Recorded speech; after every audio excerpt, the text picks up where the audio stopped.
Hey everybody, this is Brian. And this is Josh. Welcome to the podcast for Curiosity Continuum. Curiosity Continuum is an industry-innovating, non-traditional company passionate about growing wisdom in the next generation. We are the essential bridge between the analog and digital worlds by building collaborative communities that unleash the power of adaptive expertise and innovation needed to thrive in the 21st century. We combine and mix essential elements needed to empower people to succeed in new ways, not possible outside of a creative, thoughtful, diverse community of fellow curious people. Follow us on your favorite podcast app to receive notifications of new content. If you like what you hear and want to dive deeper, visit us at curiositycontinuum.com. Thanks for tuning in. Let's start the conversation. As many of you know who have been frequent listeners of this podcast, Josh and I often have a topic we talk about, then we bring into this podcast. Right. Today's specific topic is talking about where you live and where you make your life. Now, a little bit of history for both Josh and me. You know, we had this moment in time in our lives where we grew up together in central Minnesota. And adventures of life took us in different places. I landed in Tennessee. He landed in Florida eventually. Here we are. Now, it's by no stretch of the imagination where we are today that the place you live changes over time. Yeah. And it's a good thing, I think, to ask yourself, as Josh has said, like, if it wasn't here, where would we live? Yeah, and I honestly think, like, we have this conversation a lot, I think, in society today. Are we working to live or living to work? That kind of thing. And now being, like, solidly middle-aged, right? Brian and I are solidly middle-aged now. I know we started this podcast when we were just starting the middle-age journey, but now we're middle-aged. Don't give it away. No, I know. Don't give it away. I know. Josh. But I think it's important context because I feel as I get older and certain life events happen and things happen, I think I reevaluate myself more frequently now. When I was, a teenager, I didn't give a crap about time.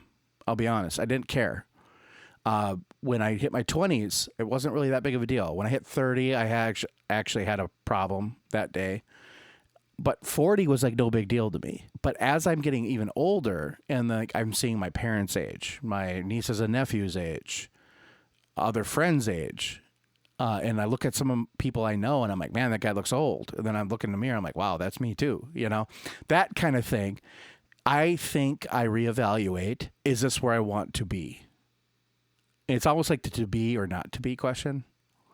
And am I in the place where I need to be also? I think that's important conversation to have. At the time of this recording, we are at an anniversary mark for 9/11, which was a life-changing event for many, and especially in the United States of America. Many people changed jobs or careers. Many people moved to a different location. It made them reprioritize and rethink about what's important to them. Yeah.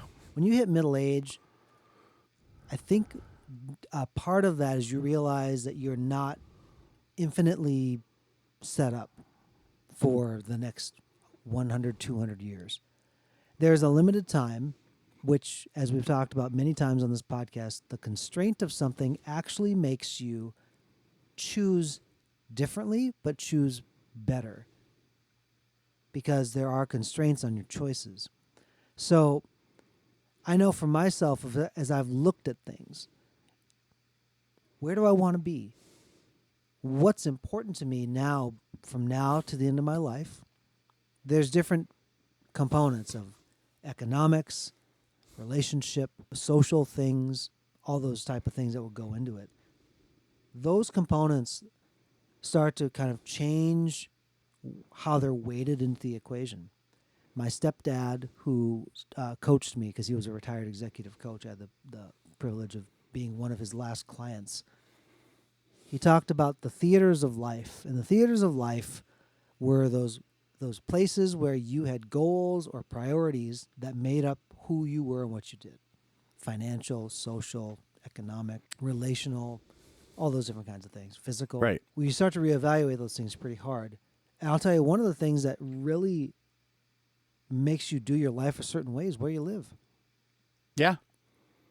The question that's come to me since I went back to Korea is what would it mean for me and my family to spend time in Korea, period?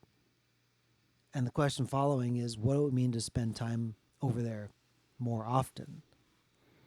Like Very different, like very different life. you're over talking there. about like the emotional like journey Not just or just the whole thing. not the whole thing, because there's a different economic stage in Korea than there is here in the United States. Part of it for me going over there was a sense of place and home that I had never felt before in my life. When you have family there, you come from a place or you come from a family. There are things in the nature of growing up that is there because it's inherent. Right. One thing about adoptees is that there's no like you don't necessarily know, well, that's what your grandma did or that's what your grandpa rolled like. You don't have that context always. Oftentimes you don't. What that means is that you are left in a situation where nurture is trying to come in to make you, like, quote, part of the family. And I mean that lovingly because I have been part of my family for, as long as I've been here. But there's a different nature, like how you're kind of coming into the frame. When I went back to Korea, it felt like I went home, even though most of my life has been here in the U.S. Yeah, most like Why is that really the a lot of case? your life, not just most of it, basically everything. Yeah. So when I go back and I feel this is like home in a way that I can't necessarily scientifically quantify or whatever, that's important to me. I'm under no preconceived ideas that as soon as we go there, it removes my children and my wife, especially from the things that are familiar to them, Right, right? I right. mean, my children carry half of that. My wife carries none of it. What does that mean for them? Right. And I think those are interesting questions because I also think that you could have more than one home. Like you could feel that a connection to more than one place or more than one area. I also think that in the United States, especially now when we're starting to, I think we're starting to see the outworkings of kind of giving more power back to the individual states. It's more of the federalist system. We're starting to see some of that power get stripped away from the federal government part and pushed back down to the states. Like obviously the big one that everyone's talked about is abortion, but there's going to be lots of other things I think that get pushed back down. So everywhere to live is going to be very different feeling. And I also think you have to figure this question out because I've heard this argument. Well, that's where I live, that's where I want to be, and if it changes, it's not where I live. I don't know where to be. Right? So part of like the United States with like 50 states is that every state is its own basically country. We're like a united part of the states, and basically things are figured out within the states. If they're good, they go to the federal level and then get codified for everybody, right? So I think what we're starting to see now is kind of the reverse of that. And people have to, and I think you've come to this conclusion, I think I maybe have too long ago, just didn't really realize it, is that it's okay to move. It's okay to travel. It's okay to not always be in one place. And I think in the United States, especially, like, I mean, you look behind me in this picture right here, I've got this huge gaming room. I would have to move this wherever I go. But what if I didn't have any of this stuff? And I could just like take a bag and just like move around? I think I would move more freely. And I think that's what happened long ago. There wasn't as much stuff that we had. We weren't as affluent. We weren't. So it was like, oh, I don't like how Massachusetts is doing things. I'm going to go to Virginia. And it was literally taking, 2 horses and a buggy, throwing a bag in there and just going, But now I think we feel so rooted in the places we've been. And I think part of that, like even part of what you feel and maybe what I feel a little bit is that, first of all, going someplace new is great because you always feel like I feel like very energized to go someplace I've never been. I'm like, oh, how is this? And I always want to like re-evaluate what it is where I live. Would I like to live here? And I'll to be honest with you, every place I've ever been, I always want to move to. The first 2 days, I want to move there. But then I start realizing, oh, this is like the place I live.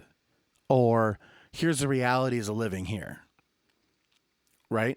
And so when I decided to move to Florida, that was one of the things I had to get kind of over was that honeymoon period of, okay, so what is it really like to move and get all that straight? But once I did that and I realized, yeah, I still want to do that, then you're like, okay. And I think today that's a kind of a rare thing for people to think about. I think a lot of people just like, I just live in a place I live, and that's where my parents lived, and that's where I lived. And so that's why we're here. I know Brian and I have had the conversation before. Why did we live in Minnesota? And the answer we both came to was because that's where we grew up. It wasn't like Brian and I really loved to be there. It was just where our family and friends were. And it's where we went to school. What's interesting for if you look at our group of friends, just holding it to the guys, because the guys, Yeah. as we've talked about before, are the core group for high school. We all ended up in very different places. Now, there's a couple of them that stayed in Minnesota, right, and they made their lives there, and they're doing fine. For some of us, we chose a different adventure. I believe that some of where that spirit came in was after in this country where you had almost the reestablishment of doing okay enough to have the option to go do something. Right. Like our grandparents lived through a lot of Yeah, stuff. I mean, they were like, Great they Depression, were lived through 2 world struggling to wars, survive. Yeah. so they had to I'm going to plant it. I'm going to make it work here, and on that scaffolding and infrastructure built the next generation, which was the boomers, and the next generation built the next thing. So now you're in this place where you almost have the optionality to be able to go and do something different, and it allows you to kind of have that sense of exploration again. I think because human beings, even though they look for patterns and they look for consistency, there's still that wonder in the heart and the mind that wants you to go explore different things. That doesn't mean that you live there, you move there. But the heart of adventure, I think, becomes something. It's also, I think, uniquely American feeling and a human feeling. Like, look at like the people that want to go to outer space. Like, they want to just have that sense of adventure, that sense of conquering something. Like today, I don't know if you saw that, but this is actually the day where the first spacewalk of 4 regular citizens happened. Not astronauts. Interesting. SpaceX launched a thing into space with 4 regular people in it, and they did a spacewalk and successfully did it, and then came back down. So now they're telling everybody what it was like to be in space. So, I mean, imagine, like, to me, that captures my mind. You know, makes me want, I think that's what this is about, right? It's about capturing the mind, like keeping your mind occupied on the unknown. And for you to move, like, think about you wanting to, like, live in Korea for a time, and maybe not permanently move there, but live there for, like, let's say 3 months out of the year, and just be, like, totally okay with that. I think that's the sense of adventure you're getting. You're like, it's a total discovery of what's familiar. It also adds a different context to how you could do your life. Right. And you're questioning the assumptions like, well, why does life have to be this particular I mean, way? like, why couldn't it why be? do you have to have a house that you pay, you know, X amount a month for, when if you could not have the house and have the extra cash to go do whatever you want to do, like go live somewhere else for 3 months, and then like 4 places out of the year. Let's say you live 3 months, 3 months, 3 months, 3 months somewhere, but you don't actually own a house. You just kind of like whatever, Airbnb it or whatever, you know, but it's like it's almost like this alternative lifestyle that I think it's almost like a little nomadic in a way, but it's also very energizing to think about, like just being free and not tethered. And I always thought that human beings were, I think, best when they're just set free, you know, like with their mind set free and their just spirit set free, because everything we do, and when you think about it, it's really great. Like when you have kids and a family and a place to be, you almost have to do that. But at a certain point, you might not have all that tethering you to one place all the time. And so your mind starts thinking and wandering. And then I think when you start thinking like that, that's when you start thinking like the unique experience of being human and how do I, cultivate that. And I think middle age is really doing that to me. Like I'm thinking like, do I really have to just be here? And for my job, yes, I do. But what if I didn't have that job? Like how much money is that out of my pocket? How can I make that money elsewhere? As my children have gotten older, I start to think about the time that I spent with them growing up, what time I have left with them in this phase of life, and then what that means in terms of them choosing to engage with mom and dad after they go off in their adult life, and if they choose to get married, and if they choose to have children, what does that start to look like? I definitely can tell you that my wife will not be happy being in a town that's separate from where her children or grandchildren are. Right. So I have to figure out a way for us to be able to travel, for us to be able to be where everybody else is, create opportunities for them to come back with their families. I'll leave you with this, folks. I think about the rules that we engage in where we are, meaning this is how life rolls in central Minnesota for Josh and me, growing up when we did. This is how this works. And then we move away and we say, well, this is how life works now.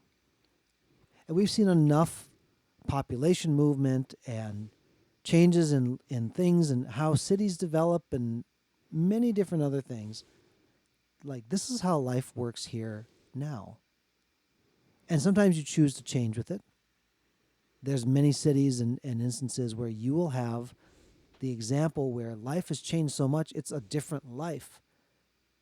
But I'll tell you that some people need the adventure to feel like they have done something. It's more for them. The last story I'll leave you with is this. I have a leader in my life who has chosen more volatile situations in terms of risk. He had a coworker who I knew only by name just because I was in a different station at that time in this company, who was the most conservative person you ever met in your life in terms of how they played their financial hand. Do you know that after over 20 years, they ended up in about the same spot, where one chose a lot of ups and downs and adventures and ended there, and the other one just did the very slow, steady pace to get there. And my leader looked at me and he said, Brian, all the things I chose, it was really more for me to feel like I had conquered something, more than it had to do with a certain economic outcome. He said I had to do it for me. How about we put a comment here, Josh? I think that's good. Until next time, folks, this is Brian. And this is Josh. For Curiosity Continued.